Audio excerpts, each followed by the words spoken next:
many, many years ago that it was insufficient.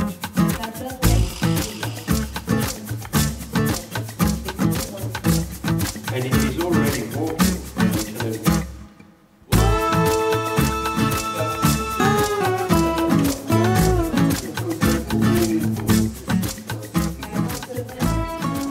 Aujourd'hui, Andrew McLean vient donner une conférence au Aradeus et on va voir le matin les théories de l'apprentissage appliquées au monde du cheval. Donc c'est vraiment de l'éthologie appliquée, pas de l'éthologie de la recherche fondamentale. Alors je connais Andrew McLean de nom, de renommée, d'abord en tant que cavalier.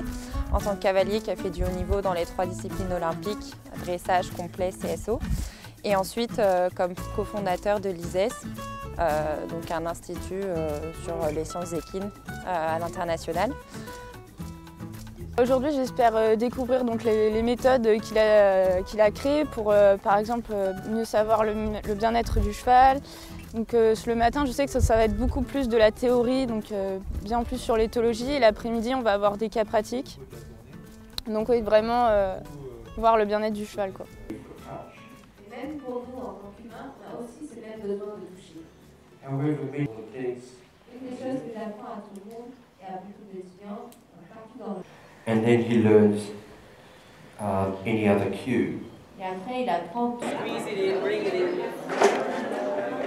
Coup du Saint-Georges. Yep. Now halt. Et là, arrêtez. Is ride only step 4. Okay, so let's do the 6 steps again. Donc là, on va refaire les 6 pas. Aujourd'hui, on a vu vraiment beaucoup de choses avec Andrew en conférence ce matin déjà. Alors, on a revu un peu toutes les théories de l'apprentissage. Pour moi, c'était plus un rappel qu'une découverte, mais ça fait toujours du bien. Alors ce matin, donc, on a eu le droit à de la théorie, donc j'ai trouvé ça très intéressant. On a appris beaucoup de choses donc, sur le bien-être du cheval, par exemple, mais aussi sur la biomécanique, donc tous ses déplacements, principalement au pas.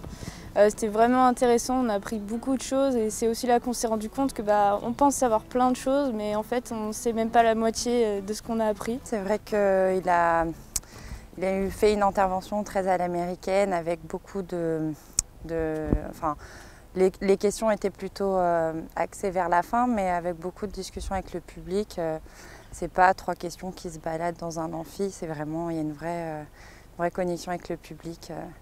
Ce qui était intéressant avec cet après-midi, c'est que sur les premières activités, en tout cas sur les chevaux plus jeunes, on avait moins d'application directe de ce qu'il avait dit le matin. Par contre, dans le travail des chevaux, sur ce qui était surtout sur la règle des séries de 3 à faire, donc 3 fois bien le premier exercice, une pause, répéter 3 fois, pause, refaire 3 fois. Et c'est vrai qu'on comprend en quoi c'est utile et efficace. Les mises en situation étaient aussi extrêmement intéressantes. On a pu d'ailleurs avoir l'intervention de Jessica Michel, donc c'était vraiment très passionnant à voir.